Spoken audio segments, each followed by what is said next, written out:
If you try to chase the cat it will always run away from you. এই বাস্তব জীবনে এই চেজিংটা কেমন হয়? তুমি যখন সবাইকে ইনবক্সে গিয়ে বলো দয়া করে আমার প্রোডাক্ট কিনেন, আমার ভিডিও দেখেন, আমাকে একটা সুযোগ দেন, তখন তুমি আসলে সেই দৌড়ানো মানুষটা, আর টাকা হলো ভয় পেয়েছে এমন একটা বিড়াল।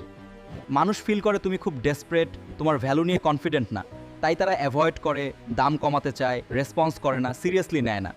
If you have what the cat wants it will come to you. টাকা আর অপরচুনিটি আসলে সেখানে যায় যেখানে ভ্যালু আছে, স্কিল আছে, সলিড সলিউশন আছে। তুমি যদি ভালো স্কিল তৈরি করো, কনসিস্টেন্টলি কাজের মান বাড়াও, প্রপার রেজাল্ট শেয়ার করো, তাহলে একই মানুষ যারা আগে ইগনোর করতো করবে, একসময় তোমাকেই খুঁজে বের করবে। সেখানেই শুরু হয় অথরিটি আর ব্র্যান্ড তৈরি হওয়ার জায়গা। তাই প্রশ্নটা হচ্ছে, তুমি কি এখনো টাকাকে ধাওয়া করছো, নাকি টাকাকে আকর্ষণ করার মতো ভ্যালু বানাচ্ছ? যদি সত্যি টাকা, ক্লায়েন্ট, রেসপেক্ট সবকিছু তোমার দিকে আসুক, তাহলে ফোকাস করো স্কিল, ক্রিয়েটিভিটি আর সমস্যার রিয়েল সলিউশন বানানোর দিকে, চাটুকারিতা আর অতি দৌড়াদৌড়ির দিকে না। তো কমেন্টে লিখে বলো তুমি কোন জায়গায় বেশি আটকে আছো, চেজিং নাকি ভ্যালু বিল্ডিং। আর এ ধরনের গরুগম্ভীর নো ননসেন্স মানি আর লাইফ স্ট্র্যাটেজি নিয়ে কথা শুনতে চাইলে পেজটা ফলো করে রেখো।